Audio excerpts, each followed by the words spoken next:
The word apocalypse immediately conjures images of devastation, fire and brimstone.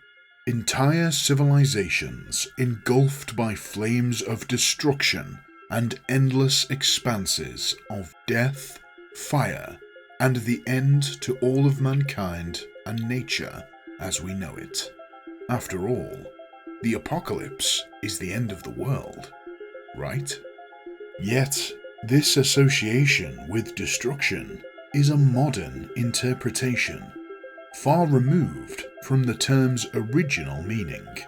To truly understand the apocalypse, we must journey back to its roots in ancient texts and mythologies, stories of transformation, enlightenment, and new beginnings, rather than mere mindless annihilation.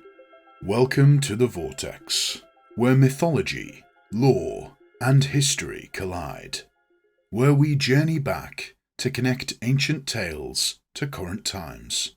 Please do consider subscribing and giving us a like. There's still so much to explore in lore and myth, and you wouldn't want to miss a new upload, would you? We need to return to the most ancient texts and see how the people of old interpreted it. The word comes from the Greek apocalypsis, meaning clarity or unveiling, suggesting that lifting the veil brings knowledge. It likely traces back to the god Apollo, the deity of prophecy and oracles, offering us a sense of enlightenment, a far cry from the end of days and of all knowledge itself. And since we're on the subject of the Greek gods, why not explore their take on the end of days? A slight detour from the original meaning of apocalypse, but don't worry, we'll get back to that. They had an entire field of study dedicated to the end times, called Eschatology. The word literally means end, final. They believed in one final and violent standoff between the gods, the giants, and the beasts of the legends. Only a handful of the gods, and a few humans, would survive to rebuild the earth anew. A fresh start, so to speak. Take note of this theme. It's going to come up a lot as we explore the old texts. Over in India, the belief is that the teachings of Buddha, called the Dharma, will degrade over time. 5,000 years after its inception, it will be completely forgotten by men, leading to the world falling into self-destructive chaos. Then, the Bodhisattva, Maitreya, will appear to restore the Dharma, resetting the natural order once again. The Bodhisattva Maitreya is the future form of Buddha, the kind and calm upgrade of the historical Buddha, if you will. The Norse had Ragnarok, which literally means the fate of the gods. For them, the Earth's fate is not some final punishment either, but simply a repetition of a perpetual cosmic cycle. That's not to say the end is not going to be dramatic.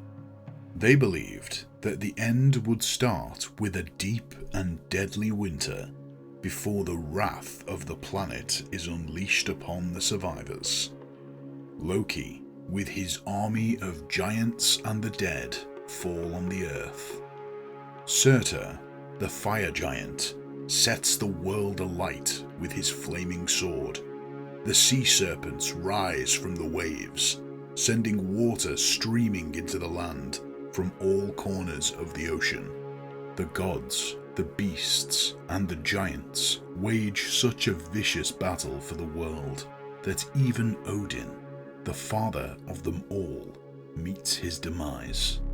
Thor and Heimdall fall as well, while the world shakes, burns, and trembles. It is almost completely submerged by the waters from both sky and seas.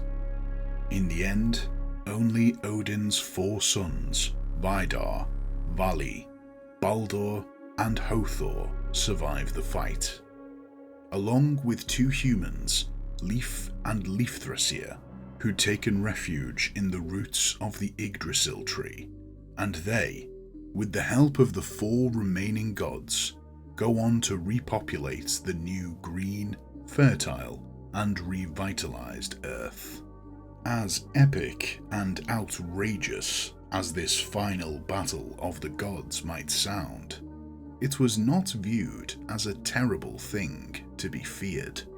Ragnarok was not a punishment or divine judgment. It was a cosmic cycle, an inevitable series of events that would bring about the end of the world, but in order to pave the way for a new beginning. Woven through them is the belief that the world must be wiped clean in order to rebuild anew. A better, more balanced world, after man had abused it for so many millennia. Everything before 2,000 years ago might have been epic in its destruction, but that clean sweep to start anew wasn't necessarily viewed as a bad thing, simply an unavoidable natural cycle to start fresh, much like the changing of the season. But there's a great shift that comes with Christianity, Islam, and Judaism. The Bible's Book of Revelation, also known as the Apocalypse of John, forever transformed the term. The text is filled with dramatic, terrifying visions of the end of days, beasts emerging from the sea, the earth quaking under divine wrath, and the ultimate battle between good and evil. Sounding quite familiar by now. And yes, even the fresh new world that comes after the battle is still the same. But the reason behind the initial destruction, punishment, retribution, a holy penance that must be paid for the sins of the earth. Had humans not strayed from the path, and the fallen angels not corrupted us, well, then this final apocalyptic purging would have never been necessary. Today, the word apocalypse has become a cultural shorthand for our worst fears. In a world where global catastrophes, climate change, nuclear war, pandemics seem increasingly plausible, apocalyptic imagery dominates our collective imagination.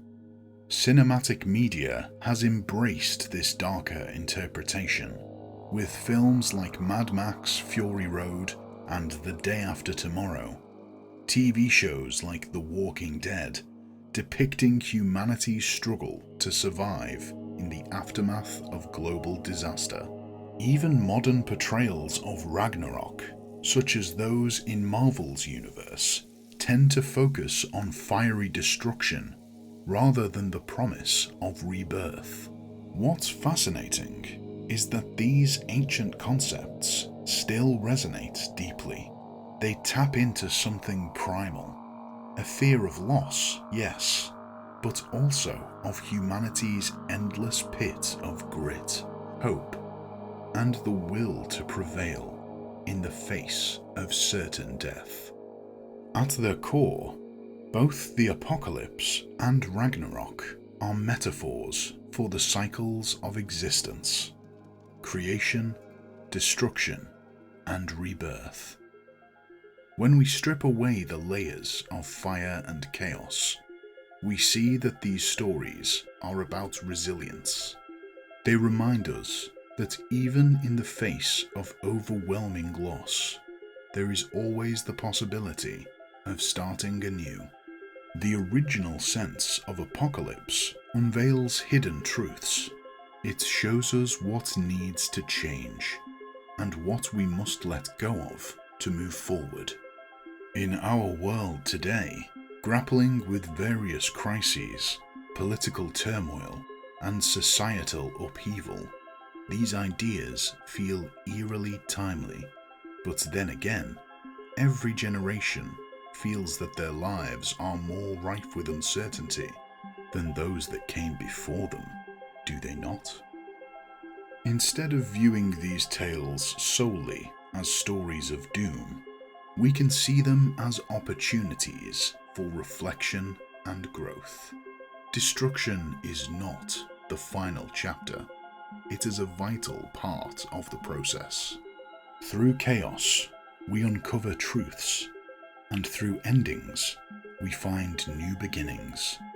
In Norse culture, Ragnarok was less a moral warning and more a natural cycle. Winter giving way to spring, storms passing, and life enduring. Modern interpretations often miss these nuances, reducing these rich myths to mere spectacles of action and special effects. Yet some artists and writers have reclaimed the original meanings, exploring themes of renewal and transformation, reminding us that even in the darkest times, there is hope. Consider how these ideas apply to our own lives. We all experience personal apocalypses and Ragnaroks, moments of profound change and upheaval. Just like the ancient myths, our personal stories of destruction can become stories of renewal. The apocalypse is not just a tale of doom, it is a story of revelation. Ragnarok is not merely about destruction, it is a tale of rebirth. These timeless narratives challenge us to see that every ending holds the potential for a new beginning. So, what do you think? Are we heading for an epic Ragnarok, or a gentle Hindu reset that offers us all a second chance, no matter who you are? Or are we going to come to a final battle that separates the good from the bad, leaving only renewal for those that deserve it? Let us know in the comments below where you stand on the matter. And just to hedge your bets with gods, don't forget to subscribe, and we'll put in a good word. That's all for now, until the next tale unfolds.